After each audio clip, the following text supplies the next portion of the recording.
Okay, so good afternoon. All attendees. Is that better, Linda? Yes, and Okay. can rest assured that Janet will be here soon. Yes. Okay, so a topic. First, I want to thank a David Lichtenstein, who put out a very nice sefer, a very nice book titled Headlines, where he draws, he culls the halachic sources for many different interesting situations that come up in the headlines. And that's where I drew a lot of my information from over here. We're going to go through three different sources. The issue at hand, well, nowadays we have these mudslides, unfortunately, here in California that comes with the rains. And very often you have situations where people were told to evacuate. And they don't evacuate. And now they are in danger. And very often, for the different police, fire, whatever it might be, services to go help them now, they're putting themselves in danger. And what is a Torah viewpoint on what should be done in those situations? And they also put the rescuers. That's what I'm saying. That's what I'm saying. I mean, they're putting the rescue. So do we send the rescuers into danger to save these people who were warned? And this was a major issue that came up during Hurricane Sandy. That's actually the headline that this David Lichtenstein is dealing with. That Governor Christie of New Jersey had ordered mandatory evacuation. Many people didn't. Actually, it seems there was some local governments, the mayor could be, who told people no need to. And then they were in dire straits. Amen. And Governor Christie said, listen, you were told to leave, you had time to leave, you didn't leave. I can't send rescuers into danger now, into the eye of the storm right now. You're going to have to tough it out until the morning, and then we'll be able to send people.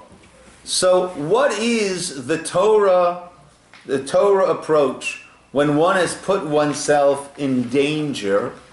And we're not talking about the normal hikes that people go on, and sometimes there are accidents during these hikes that leave them injured and in need of help.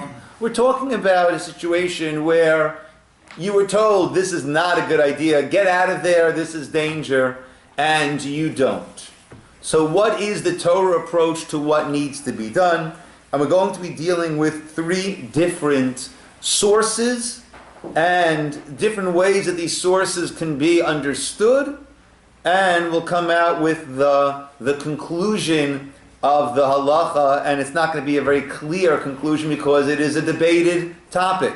It's not, there's no unanimous approach to it, and we'll see from the sources there are different ways of understanding the sources. So first of all, the Gemara in Sanhedrin, which is the first page of sources that we have, deals with how do we know that I'm obligated to save someone's life, to help someone? How do we know that? Where do we see that from the Torah? It's interesting, the Mishnah here in Sanhedrin is actually dealing with the case of a rodef. A rodef is someone who's pursuing someone else, trying to kill that person. There the halacha is you save the life of the person being pursued, even with the life, even if it's necessary to take the life of the rodef, of the person pursuing, you will save that person's life, even if it means killing the pursuer, the rodef. And then the Gemara goes off into a whole discussion of this concept. Well, first of all, how do you know they're supposed to help the other person? Before we get to help the person, even if it means taking the life of the pursuant, we need to first establish where is the Torah obligation to help a person in such a situation. So let's see the first page there, Gemara Sanhedrin 73a. Right, Parak ben Sora Umora. Gufa, the Gemara says. Whenever the Gemara says Gufa, it's returning to a side point that is now being moved center stage. Minayin l'roa et chavero shu tavea benahar. From where do we know that if you see your friend, I have both in Hebrew and English over here.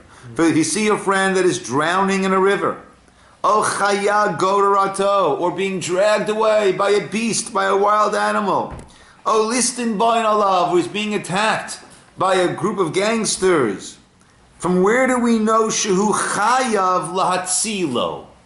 We're not talking about a chesed over here, an act of kindness, a nice act. How do we know that one is obligated to save him? Talmud Lomar, the pasuk says, Lo ta'amod al dam re'echa. Literally, don't stand upon the blood of your friend, of your companion. Don't stand by when his life, don't stand by as his blood is being spilled. That is one possible source. The Gemara asks, though, V'ha mehacha nafka? Is it derived from this verse? Mehasam nafka. Actually, it's derived from a different verse. Elsewhere we learned, Avedat gufo minayin. If a person, there's a concept of an aveda, of a lost object. And that the Torah is very clear, very explicit about. If someone loses an object, you are obligated to get it back to him, right? To take hold of it, hold on to it, let people know it's been found, and that person then needs to come and bring simanim, needs to bring some identifying signs, and right, that's a very clear, explicit parsha in the Torah. The Gemara says, Avedat gufo, but if it's not the person's monetary assets that have been lost, or objects that have been lost, but rather it is Avedat gufo, it's his body that is in danger of being lost, minayin. How do we know that? Tamar Loma, the pasuk says, Vahashevoto lo. The pasuk says that if a person, right, there's extra wording over there. I don't have the full thing over here. And the English will give us the full pasuk. Okay, and you shall return it to him. Okay, that's an extra word. We already spoke about returning the lost object, and then the Torah seems to superfluously reiterate. V'hashevosalo, you shall return it to him. So that extra returning it to him comes to teach me not only his objects, but also his self. So the Gemara now is troubled. So why do I need two sources for the same din? Why do I need two sources to teach me the same law? We have don't stand by the blood of your friend, and we have that seemingly superfluous, and you shall return it to him, which is not superfluous at all. It's not reiterating to return the object, it's commanding you to return the body, to safeguard the body, the self of the other person. Rabbi, could it be a difference between a matter of life and death and a not so dangerous situation? Well, once we're going to establish, if we're going to establish that even when it's not life and death, you've got to do it, then I don't need a pasuk to tell me life and death. Right? Mm-hmm. It's going to be clearly any part of the person's body, and certainly we're talking about the person's entire life. Right? So the Gemara says, the Gemara explains why I need both the psukim. Hatam, if I only had that pasuk, Hava Amina, I would have thought, Hani Mili Benafshe. That means that Benafshe. I might have thought that I've got to go ahead and do it myself. If I can do it, I will go ahead and do it. But if I can't do it, Aval Mitrach Umegar Ugure Emalo. Right? But to go through the bother of going and hiring someone else, I would say not. Kamash Malan. Therefore the pasuk says, that's why I have the second source, don't stand by the blood of your friend. Meaning, you can't stand by, you've got to do something. Right? If you can't do it, get someone else. Hire someone else. Whatever it is, Don't stand by with this person's life, this person's self is in danger. So it comes out that according to this, we're saying that the obligation to save someone else's life or body is an extension of the obligation to save someone's mammon, someone's monetary assets, a lost object. Right? Now, I might have thought that is our essential source. I might have thought that that's limited to when you can do it on your own. I have another pasuk that says no matter what, you've got to do it, whether you can do it on your own or not. But essentially, the Minchas Chinuch says, there's a sefer there's a book entitled the Sefer HaChinuch, which goes through all of the Taryag, all of the 613 mitzvot and explains them. That's called the Sefer HaChinuch, literally the book of education that was written by a father for his son. And he goes through the source of each mitzvah. He goes by in the order of the Torah, in the order of the parshiot of the Torah, and he goes through the source, the reason, the application of each of these mitzvot. Then there's a sefer called the Minchas Chinuch, where he comments on those mitzvot and goes off into very, very detailed halachic issues that come up in these different cases. So the Minchas Chinuch says, if the source of this, of saving a person's body, if the source is is returning a lost object, then the parameters that apply to a lost object will also apply to safeguarding this person's body, this person's life. If this is just an extension of that, then limitations or exclusions that we have by Aveda, by a lost object, would also apply over here. So if you look at the second page, we have the Rambam. How about that? Laws of theft and lost objects. That works out nicely. In Perek Yud Aleph, it's chapter 11, Halacha 11. The Rambam writes as follows. We have it both in Hebrew and English. Hama'abed mamono lidat. If a person intentionally is losing his money, destroying his assets, ein nizkakin lo. You do not have to go and deal with it. Ketzad, for example, hiniach parato berefet she'ein la delet. He left his cow in a barn that does not have a door. Velo kashra. He didn't tie it. It's in an unsecured barn. He didn't tie the animal. There's no door. V'halachlo. And then he left. What is going to happen? The cow's going to go wandering.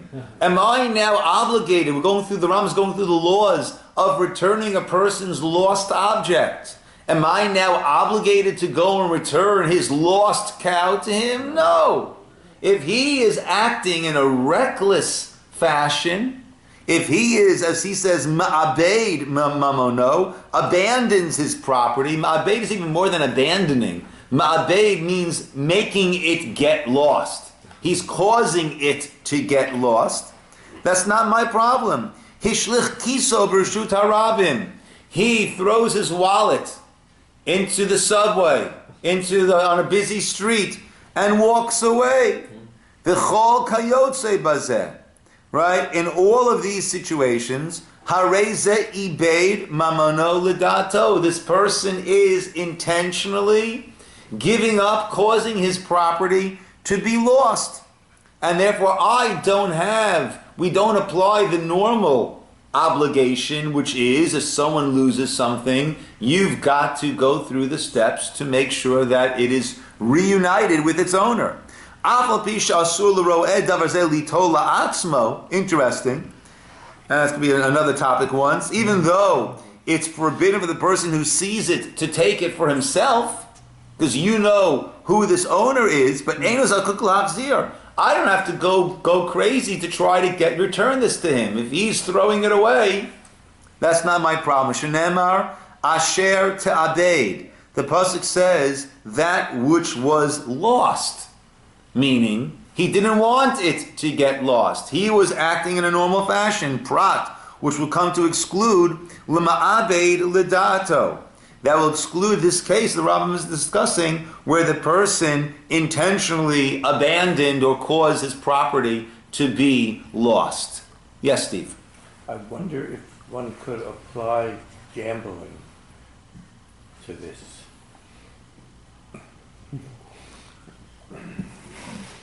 That I'm allowed to take his money from him because he's being ma'abed l'dato.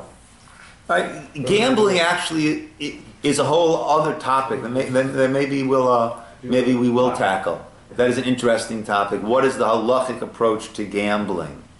Right? And that goes into a topic the Gemara refers to as asmachta.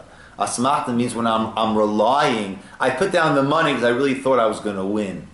If I was convinced I was going to lose, I wouldn't have put the money down.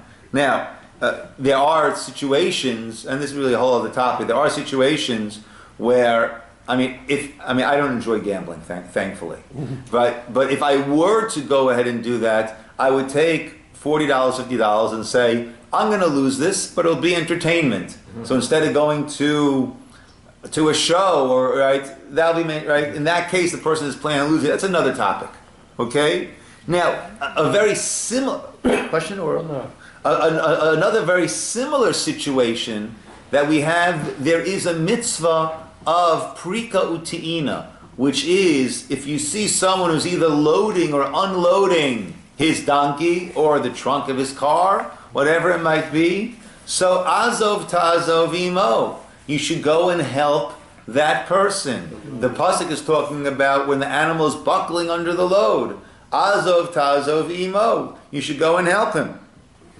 Now the Gemara discusses, let's say I drive up with my donkeys, I park them in front of the shul, they're all filled up. Just as davening is ending, everyone's coming out of the shul, and I say, you all know there's an obligation of azov ta'azov.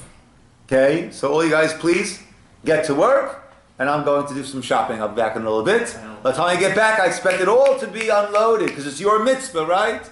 So we say azov ta'azov imo, the pasuk says, right? With him, right? If he's doing his share, then certainly you are obligated to help out. If that person is not doing their share, not playing their own role, so if he's not worried about his stuff, I don't have to be worried about his stuff. Similarly, the Rambam says over here, I've got an obligation to return lost objects. I don't have an obligation to return intentionally abandoned objects.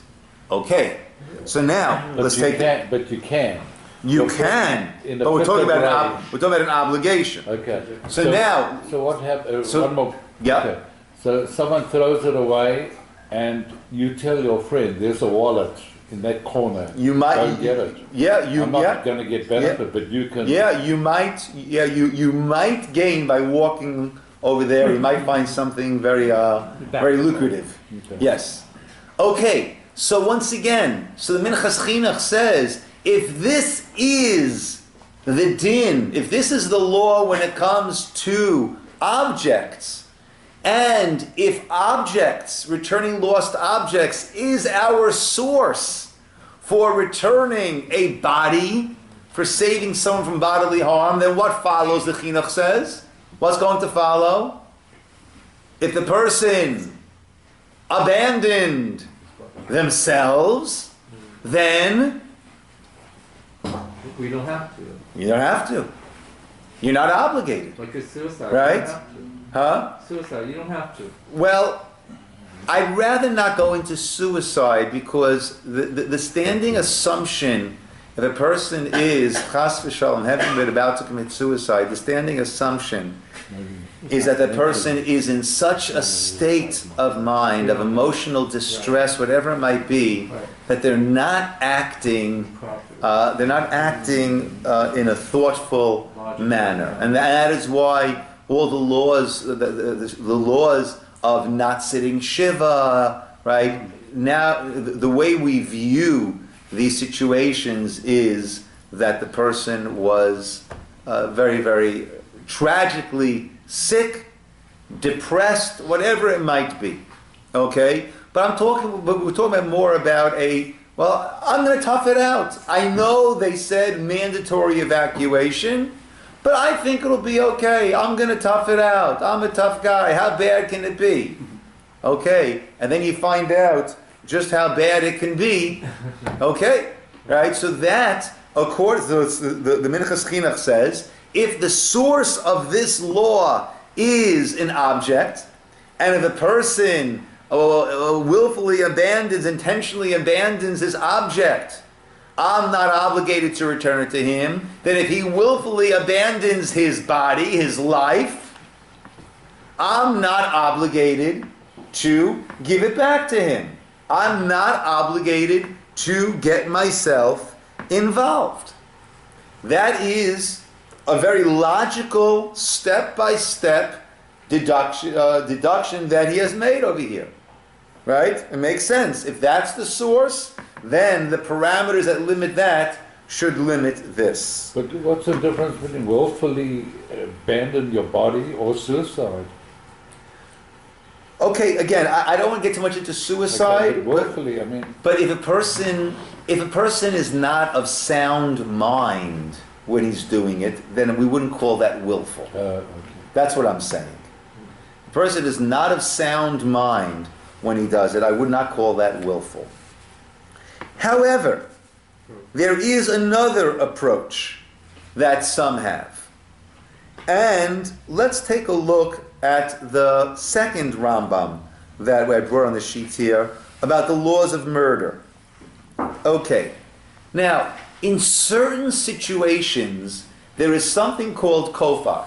Kofar is a ransom payment. Let's say I had a shor muad. I had this wild, goring ox. And I know it's already gored a number of times. It's not a shor tam. It's tried and tested. It's a shor muad. This is a wild, goring ox. And it goes and it kills somebody. I need to pay what's called a kofar payment, a ransom payment. Right? As either it's a debate, am I paying my value or am I paying the value of the person that my ox killed? But either way, I need to redeem my soul because I didn't do it. I'm not going to be held responsible in that respect.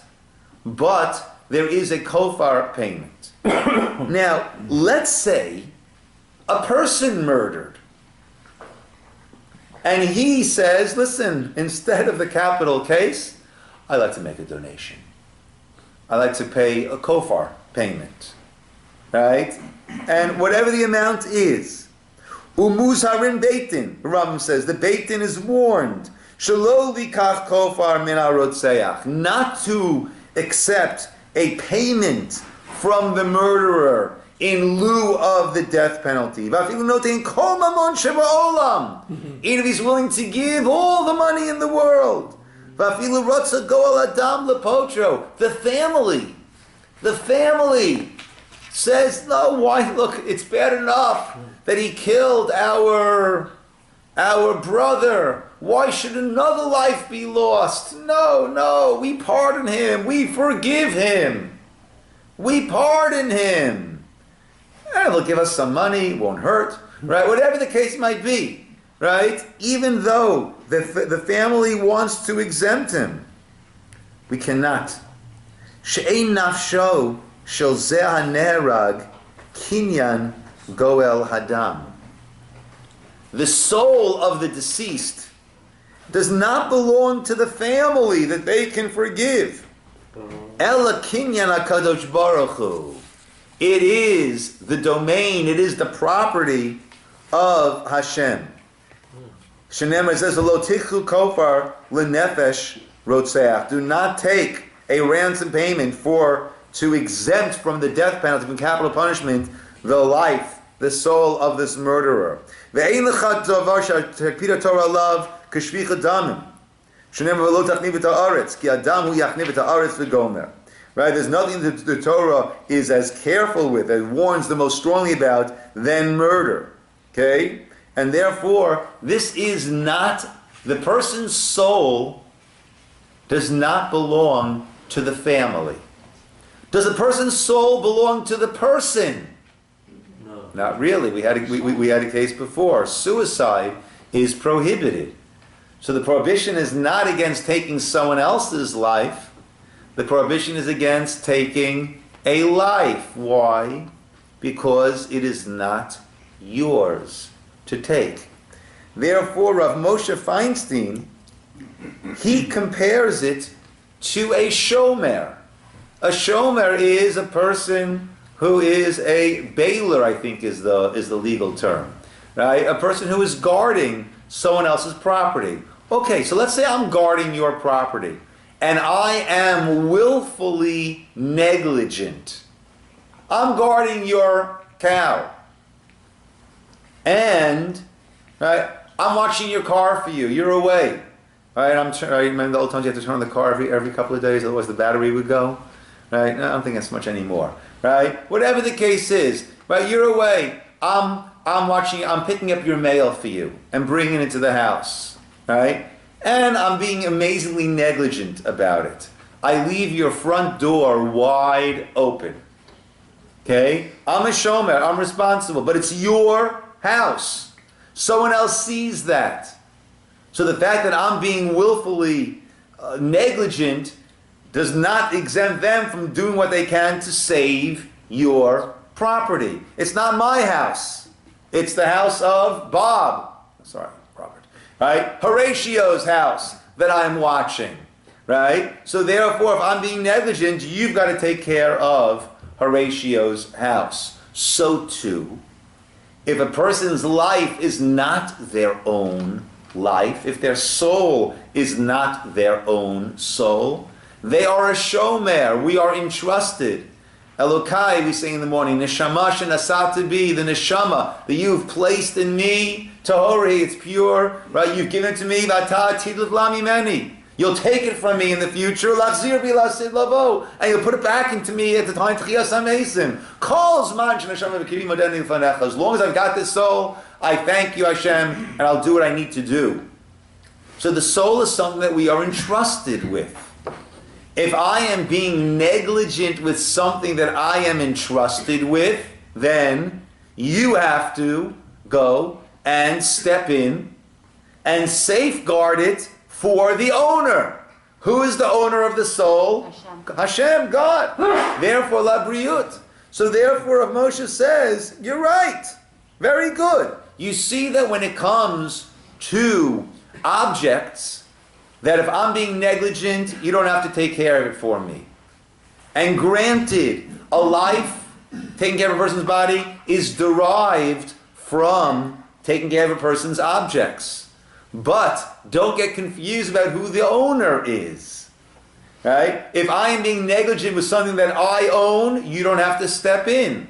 But if I'm being negligent with my life, that's not something that I own. That's something that was entrusted to me. I'm simply a shomer, I'm a bailer, I'm a guardian of that. If I'm being negligent in my guardianship, then you certainly should step in and save that for its owner.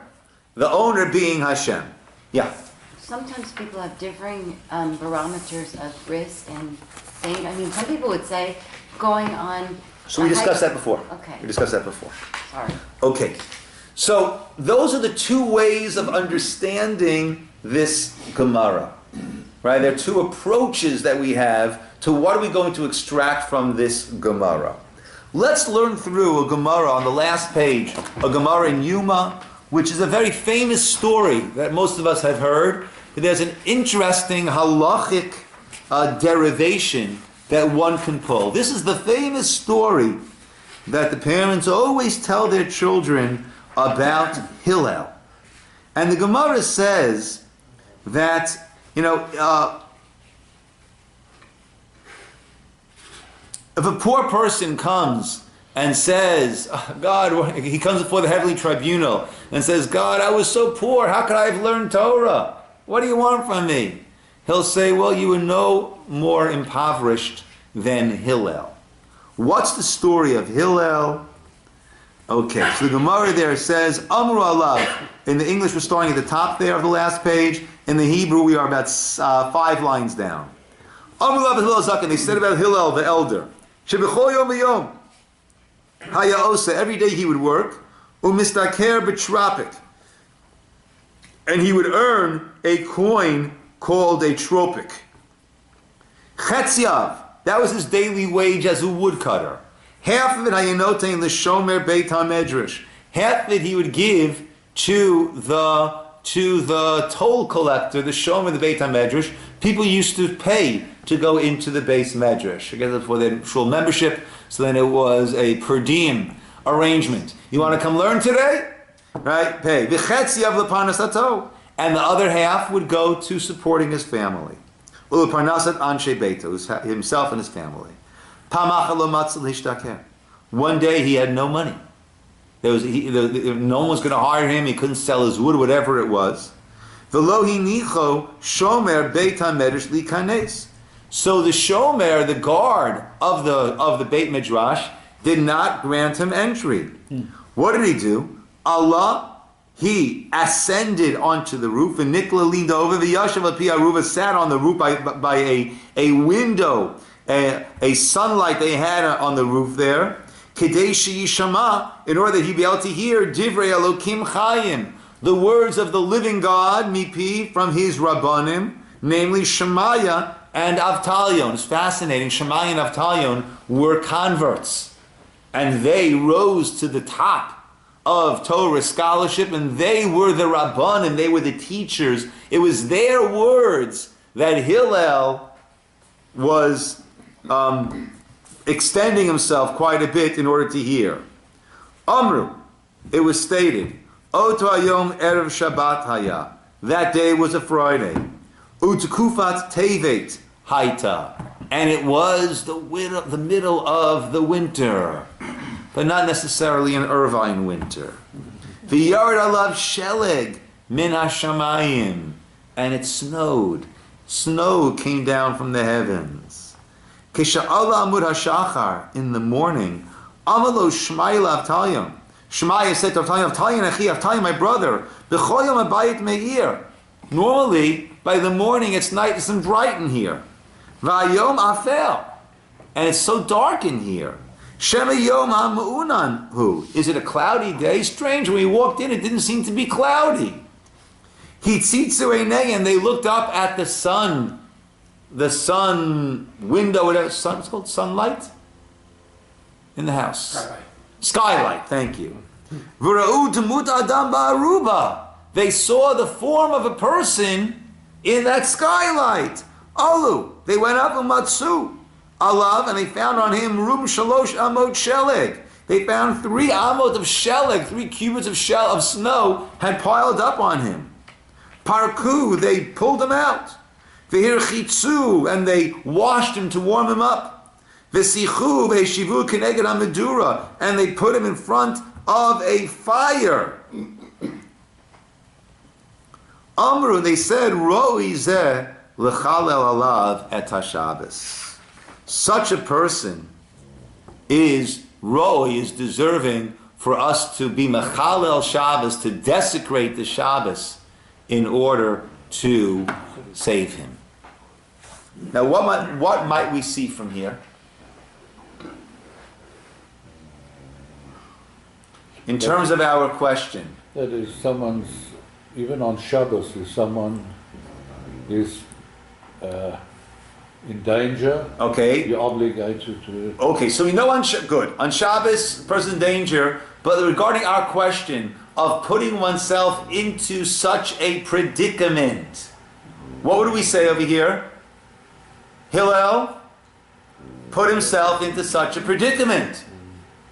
And yet, they broke the Shabbos. You're only going to break the Shabbos if you're obligated to say they broke the Shabbos to save him. So perhaps we see from here that you're obligated to save. Or perhaps we see from here that you're not obligated to save. How? How not? How not? Again, what's the last line? They said, Ro'i zeh l'chalel alav et HaShabbat. For this one. For this one case. For this one, for Hillel, for this situation, we're obligated to Mechal Shabbos. But were it not Hillel? Was it not someone like a Hillel? It would seem we would not be obligated. Why? Why would you not be obligated? I have to save someone's life. This seems to be indicative like the Minchas Chinuch. Yeah, I'm obligated to save someone's life. I'm obligated to save someone's property. If they are willfully abandoning and negligent with their property, I'm not obligated. If they're willfully abandoning their property, themselves, I'm not obligated. Hillel is a different category. No. Hillel is a person who was not willfully, he was not acting in a reckless way. Perhaps his love for Torah was so overbounding that this would not be considered acting negligently. Yes, Linda? I was just going to say, maybe it's someone's intention that makes a difference. Hillel wanted to learn, he didn't want to. Okay, so we seem to be saying someone like Hillel, right? So for Hillel, we'll allow it, right? Because his love for learning was so great. But it would seem, were it not a Hillel, No, not. then we would not. It applies to everyone. Yeah. Whose intention is to. For the Fair sake of enough, Hashem. but it's not a blanket. It's not a blanket allowance to break the Shabbos, right? In case X, you want to say case X is only Hillel, you want to expand that category, Hillel-like people, fair enough. But the Gemara says, or they said, that in this case, now depending how, we can argue how wide a net we're going to cast for this case. But it's not a blanket allowance. Kegon zeh, amuroi zeh, l'chal alav et HaShabbat. Right? This, but otherwise it would seem not. So that seems to be like the Sefer HaChinuch, that it's not a blanket allowance. And if a person willfully endanger themselves, then I'm not obligated. Realize I'm not obligated, then yeah, I always can, but if it's going to lead to Chilul Shabbos, if I'm not obligated, then I should not. Marty. They must have been feeling really guilty that they didn't allow him in and having him go up on the roof to have to learn, and that's why they saved him. But I mean, not that they shouldn't save him anyway. Interesting. We don't see that after this they abandoned the policy of a shomer, right? You need. It seems you needed to have some source of income coming in, right? To run the place, right? But exceptions should be made, right? For someone like a Hillel. I do hear that. Yeah, Joe. Just backing up a little bit about the obligation for someone to save someone in danger. Let's say you have a reasonable expectation that someone else will do it. Say you're driving down the 405. You see some bad accident happen right away, but it's Friday, you want to get home before Shabbos, and you say, well, someone else is going to stop and help them. Are you breaking your obligation? Look, in a situation like that, I know a boy who wanted to help in one of those situations and ended up literally losing his leg. In a situation like that, I think the best thing to do to help is to call 911. Right? Again, he got out and tried to. There was an accident. He got out and tried to help, and it was dark, and he himself got hit. So, in general, I don't think our attitude should. So there are two aspects. I don't think our attitude should be let someone else do it. Right. If ever I'm driving along, sometimes there's like a 2x4 in the middle of one of the lanes. So I'm sure someone called it in already. Well, if everyone's saying that, it's going to be there for a very long time. I'll always make sure to call it in, right? But in terms of stopping and getting out, and when there is a reasonable understanding, that there's not much I can do, right? And I call 911 and I'll be there, then I would continue. Now, if I'm on a road, right, it's an abandoned road, and you see someone, slumped over, they may have had a heart attack, something like that, so then I would say you do want to, you do want to get involved. Even if it's close to Shabbos, you do want to get involved. Okay. But they don't make it perfectly clear.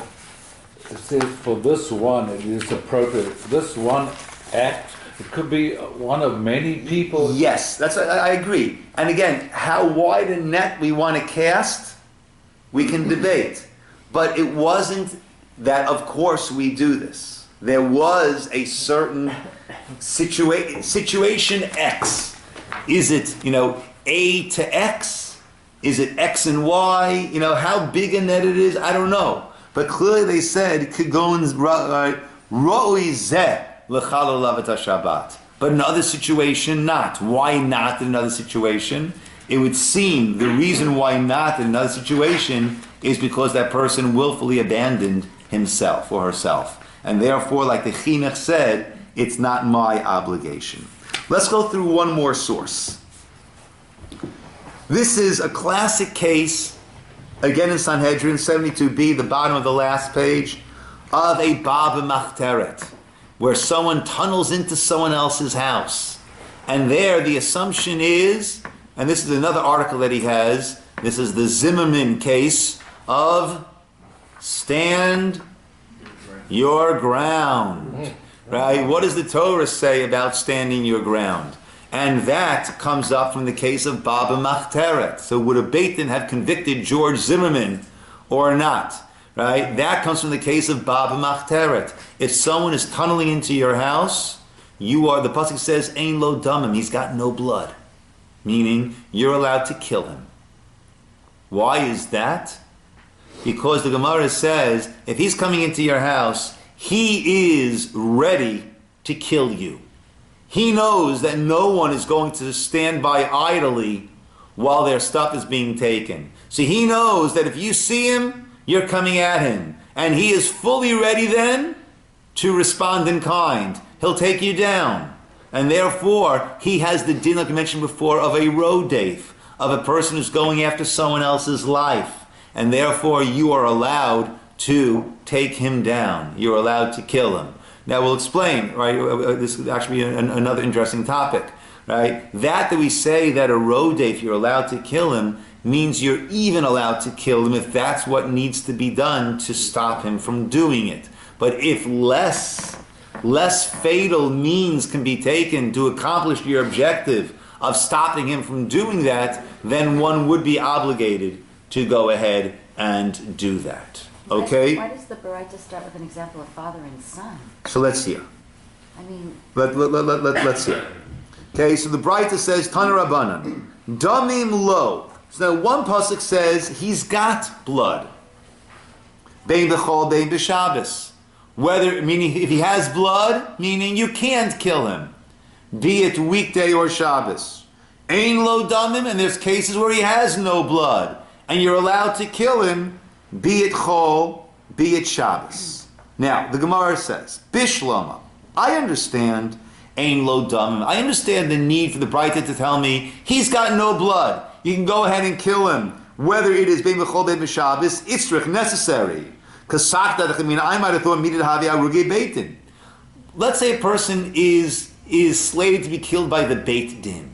Person has gone against a capital punishment. Now, a Beit Din would kill, the Jewish court would kill someone if they killed him once in 7 years. That was called murderous, right? So it was not Texas. It was not something that was happening often, right? But let's say there is a guy who's going to be receiving this capital punishment, right? It's not done on Shabbos. The Shabbos lo katlinan. So I might have thought that in this case also, if it's Shabbos, you're not allowed to kill the guy when he's breaking into your house. Kamash malan de katlina. So I understand you needed to tell me you can kill him even on Shabbos. Ella, but the case of damim lo, he's got blood. And that the Gemara says is talking about a case where you know he's not going to kill.